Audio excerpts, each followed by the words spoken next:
Big changes for Trump. Paul Manafort is gone, and the tone of Trump's campaign has shifted. Our pollster Matt Towery will break it down. We also have changes in healthcare that affect thousands in Florida, and our consumer expert Sorboni Banerjee will explain what that means. And in our humor segment, Charley has the campaign forecast. Uh-oh, and there's an advisory. This is Money, Power, and Politics. Okay, first big point of the night after all these years. Is there anybody you'd like to apologize to right now yourself? No. I will absolutely apologize sometime in the hopefully distant future if I'm ever wrong. Donald Trump is finally sorry. And believe it or not, I regret it. Well, Trump did not say specifically what he regrets, and he may be pressed to elaborate on that more than a time or two. But his apology may be a key turning point in the race. Remember, Hillary Clinton did not want to apologize for her email debacle. But when she finally did, it did help her at least a little, and this can help Donald Trump. We now have dueling apologies from the least popular nominees in modern history, and now you can score them back to back. First, here's the Clinton version. As I look back at it now, even though it was allowed, I should have used two accounts, one for personal, one for work-related emails. That was a mistake. I'm sorry about that. I take responsibility. But I'm sorry that it has, raised all of these questions.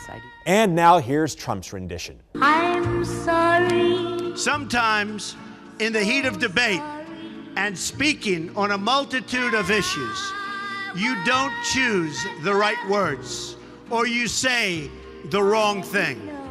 I have done that. And believe it or not, I regret it.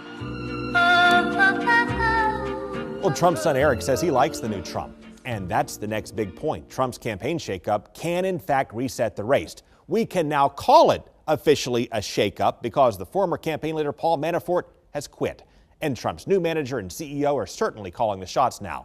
And while Trump cannot unring the bell from his recent mistakes, he does, in fact, have time to recover. And this race could tighten much more than Democrats expect by Labor Day. And that brings us to our third big point. In Hillary Clinton's America, the system stays rigged against Americans. Trump is finally running ads. After getting outspent by nearly $100 million, Trump has entered the ad war. He's starting with a $5 million buy in a handful of swing states, including our state of Florida. And as we predicted earlier this week, he's pressing the theme of law and order. Donald Trump's America is secure. Terrorists and dangerous criminals kept out. The border secure. Our families safe. Change that makes America safe again. Donald Trump for president. I'm Donald Trump, and I approve this message. All right, please welcome our pollster, Matt Towery. So, Craig?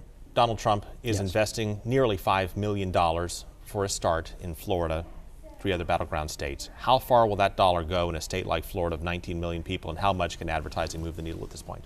Well, he's going to have to spend a lot more than that to move the needle in Florida. The best it's doing probably for him is it will keep him from losing ground. Our poll last week showed, as you know, Craig, Clinton leading by 1, so it's a tight race.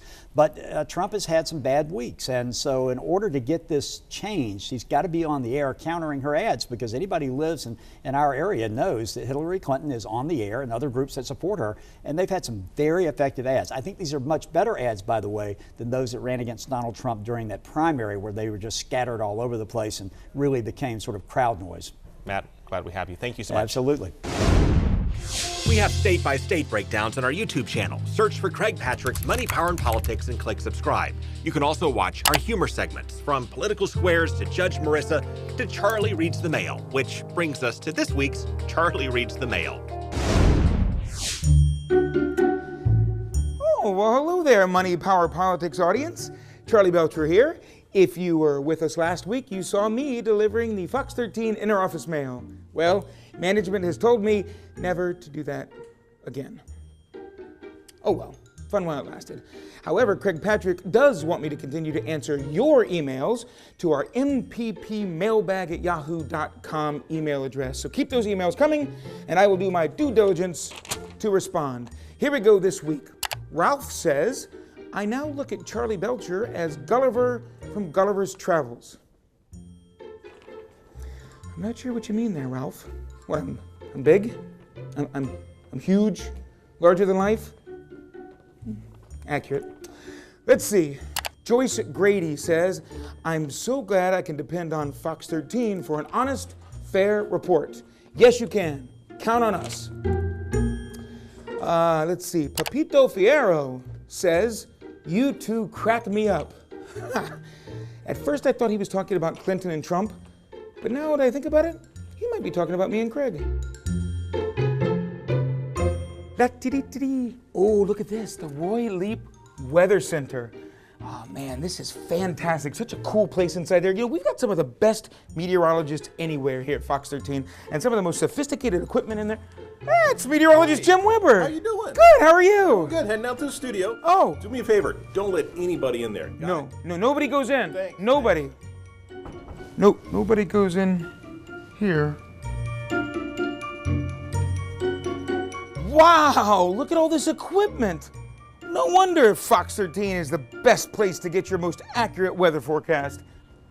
Oh, I wonder if we could get a political forecast. Why not?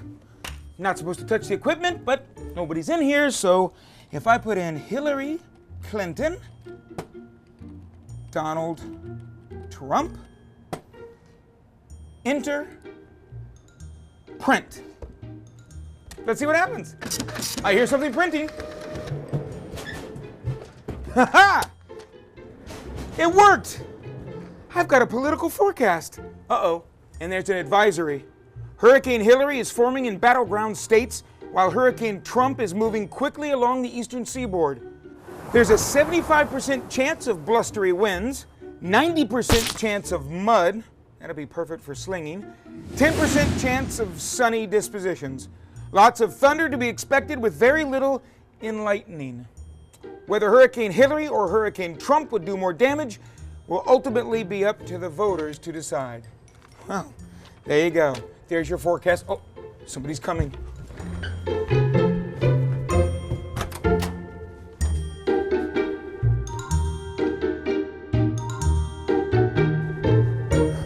Yikes. That was close, but fun and informative, much like money, power, and politics. Shall we get back to the emails? Let's see. Alan Brown says, good interview with Mike Pence with great questions and follow-ups when he wouldn't answer the question you asked in the first place. Yes, Craig does a good job of following up with those questions. You have to have the follow-up when interviewing politicians. All right, let's see. Last email of the week. Oh, this is a nice one. From Rachel in Brandon. Rachel says, Mr. Patrick, just finished watching your new Mailroom Manager. He is hilarious. We discovered your show last week and can't stop watching. It is very informative and funny, and you are all great together. Rachel, what a sweet email. Thank you very much. Yes, a lot of time, effort, energy, and a lot of talented people come together to put together these money, power, politics. I appreciate you watching. We all do. And keep it up. 11:30 every night here on Fox 13. You can also find us on YouTube. And keep those emails coming. mppmailbag@yahoo.com. I guess that's it for me this week. Y'all take care now. Back to you, Craig.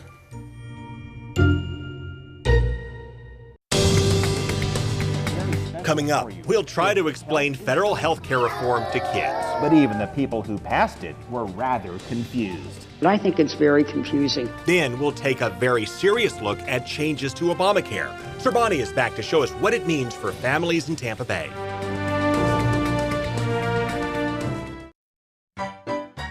It's time now for Trail Tales. Today I've got something very special for you. It's health insurance reform for beginners. Yeah! That's good. Congress agreed to change the law, but none could agree on what it's called. Before we passed Obamacare. By the way, it's called the Affordable Care Act. Either way, it helped people buy something they'd use. But even the people who passed it were rather confused. I think it's very confusing. Some people liked it, while others did not. Some never cared, while others were scared. Hello? If you like your doctor, yes, you will be able to keep your doctor. Well, I think you have the wrong number. Scary. At first, the website would stall, freeze, and hang, with glitches our leaders had tried to explain. It's just a pain in the neck. Then, just as the leaders were ironing it out, a goober named Gruber stumbled about. Lack of transparency is a huge political advantage. We are here today to beat up on Jonathan Gruber for stupid man. I behaved badly. Congress tried to shift to Plan B, but they could not agree on what it would be, while the president figured out how to pitch it for free. A lot of young people, they think they're invincible. Did you say invisible? I know, it's funny. Not really invisible, I know. The courts weighed in. It's now the law of the land, though even for Congress, it's hard to understand. And I think the best way that I could explain back the CBO routinely and so this estimate on the impact of the ACA's our projection of the amount of debt.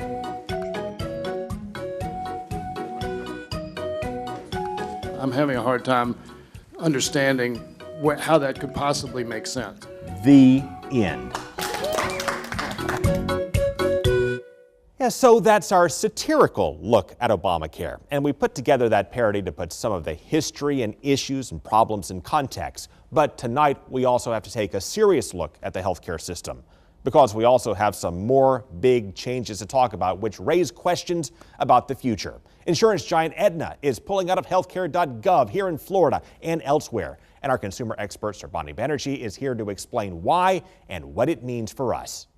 I didn't see that coming. Yeah, Sorboni, from the files of the Obama administration, did not see it coming as it relates to health care reform. Now we have insurance giant Aetna pulling out of 11 states, including Florida. Tell us how and why and what it means. Yeah, you know, they're not alone. So some other major insurers, they have already pulled back. And the concern here, and critics of the Affordable Care Act are saying that people should have known that this was going to happen. Aetna, along with these other insurers, are saying that essentially too many sick people signed up. The healthy people did not sign up. Those who had to pay for their own health insurance chose to kind of gamble, Craig. They basically said, I'm healthy. Why should I pay all this money to an insurer? I'll just take the penalty from the federal government. I'll just take my chances and go to the ER. And they did not sign up. So what did that mean for Aetna?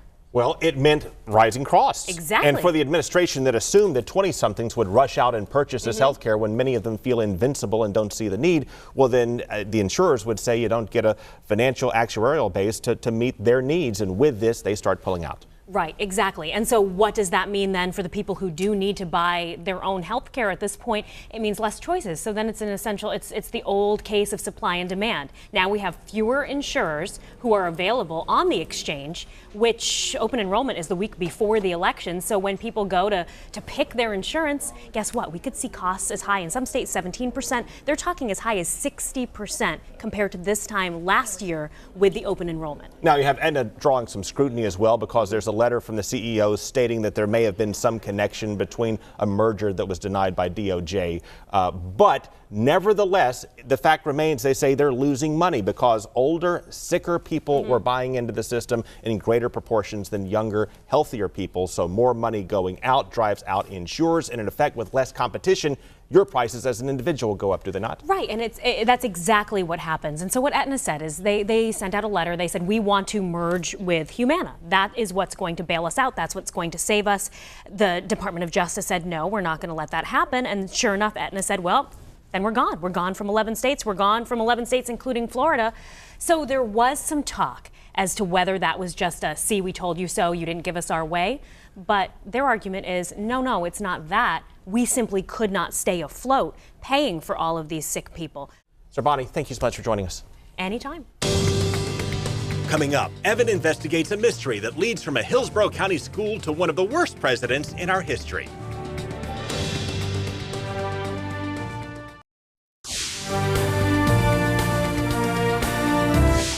So this is Buchanan Middle School in Tampa, named after President James Buchanan, who, let's just say, did not make the cut on Mount Rushmore. So Evan Axelbane tried to figure out why this school here in Tampa bears his name.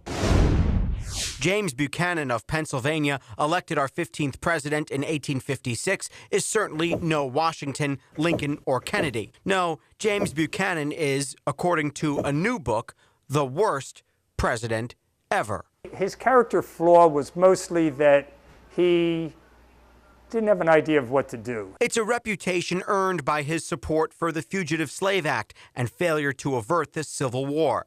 That a middle school is named for him in Florida, a state author Robert Strauss says Buchanan never visited, a state that seceded while he was president, stunned those who still manage his home in Pennsylvania. Kind of amazed that his name,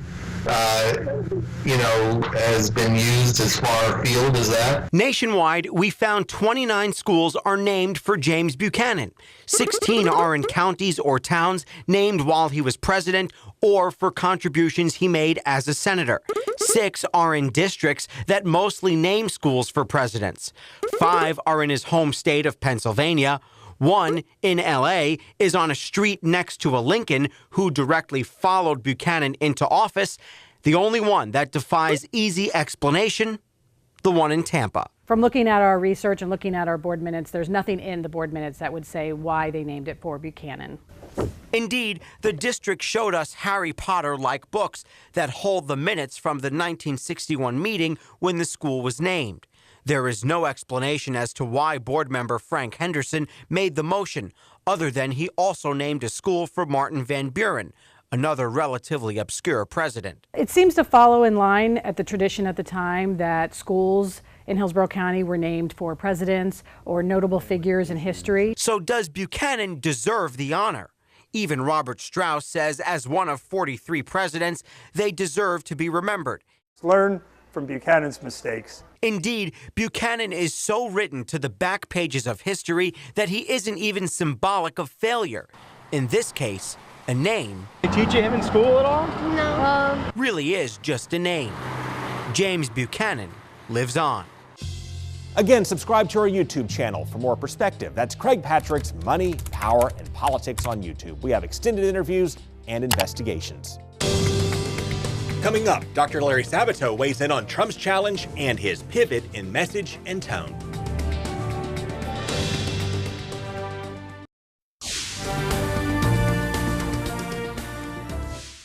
map shows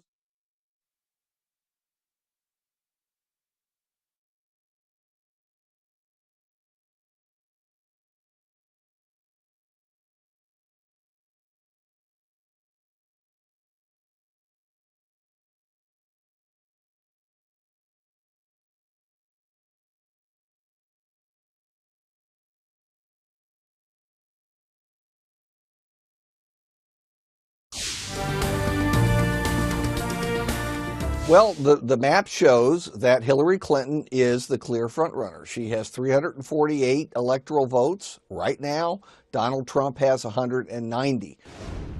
So Clinton, 348. You only need 270 to win. Translation, Donald Trump is in a big hole right now. He does have time to regain some momentum, and he's trying to do that by resetting his campaign. He spent Friday, among other places, in Baton Rouge, helping those, meeting with those affected by the floods. This is his effort to show that he cares, gain personal perspective, and try to draw a connection with people. By the way, he was chided by Louisiana's Democratic governor, saying that he should not be using a disaster as a backdrop for a campaign photo op, and he pressed Donald Trump to respond with a large donation or perhaps volunteering more. We will see how Trump responds in the coming days. President Obama also plans to visit the same area on Tuesday. This, by the way, of course, is Sunday night. That brings us to our Sunday Extra.